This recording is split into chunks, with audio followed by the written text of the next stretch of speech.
കോതമംഗലം വാരപ്പെട്ടി സ്വദേശി സന്ദീപ് ജി നായരുടെയും അഞ്ജലി സന്ധിയുടെയും മകൻ സത്വിക് സന്ദീപാണ് വേമ്പനാട്ട് കായൽ 4.5 കിലോമീറ്റർ നീന്തിക്കടന്ന് വേൾഡ് ബുക്ക് ഓഫ് റെക്കോർഡിൽ ഇടം പിടിച്ചത്.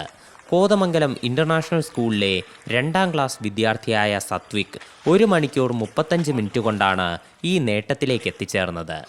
രാവിലെ 8:40 കോട്ടയം ജില്ലയിലെ വൈക്കം ബീച്ചിൽ നിന്നും ആലപ്പുഴ ജില്ലയിലെ തവണക്കടവിലേക്കാണ് സത്വിക് നീന്തിയത്. ഇരു കൈകളും ബന്ധിച്ച് നീന്തുന്ന ഏറ്റവും പ്രായം കുറഞ്ഞ കുട്ടിയാണ് Satvik Sandeep.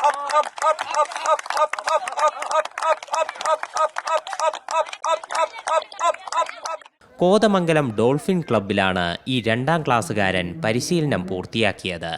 Vaikom municipal chairperson Preetha Rajesh, vice municipal chairman PT Subhash, councillor Bindu Shaji എന്നിവരുടെ സാന്നിധ്യത്തിൽ വൈക്കം ബീച്ചിൽ നിന്നുമാണ് സത്വിക്കിന്റെ നീന്തൽ ഫ്ലാഗ് ഓഫ് ചെയ്തത്. സാഹസിക യാത്ര വിജയകരമായി പൂർത്തിയാക്കി. പുതിയ വാർത്തകളും വിശേഷങ്ങളും ഇനി വിരൽ തുമ്പിൽ. എല്ലാ ഡിജിറ്റൽ പ്ലാറ്റ്ഫോമുകളിലും ഇപ്പോൾ സീ മലയാളം ന്യൂസ് ലഭ്യം.